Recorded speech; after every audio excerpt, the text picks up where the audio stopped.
Junior leo kwa sababu vile umeweza kuingia mahali hapa, wewe umekuwa ni mtu ambaye ni wa maana sana, kwa sababu bila wewe hatungeweza kufanikisha hii crusade ya Junior leo. Nashukuru sana kwa sababu ya marafiki wangu ambao wametembelea kutoka Ruai. Ni kijana mzuri sana, ni mdogo wangu. Bwana sana sana. Amen. Kwa hivyo ameweza kusikia hiyo sauti na ameweza kuja ni mwimbaji. Na pia kuna nyimbo nyingi tulikuwa tumeimba pamoja naye. Bwana Yesu asifiwe. Amen. Bwana Yesu asifiwe.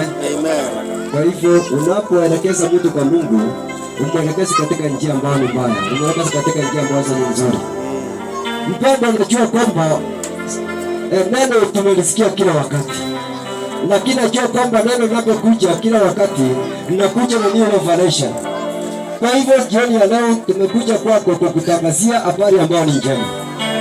Nimekuja kwako kukutangazia yule ambaye aliweza kumtoa mwanae wa pekee, ambaye aliweza kumtoa ili aweze kutukomboa, maana sisi tulikuwa tumepotea.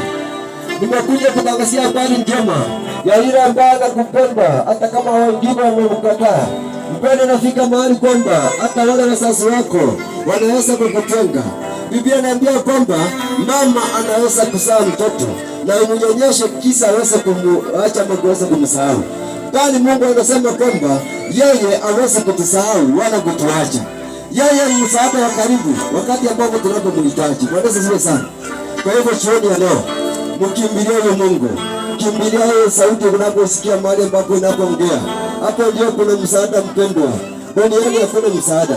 Kwa hivyo sisi tunajiita ama tunaita Springs of Worship Covenant Church. Bwana asifiwe sana.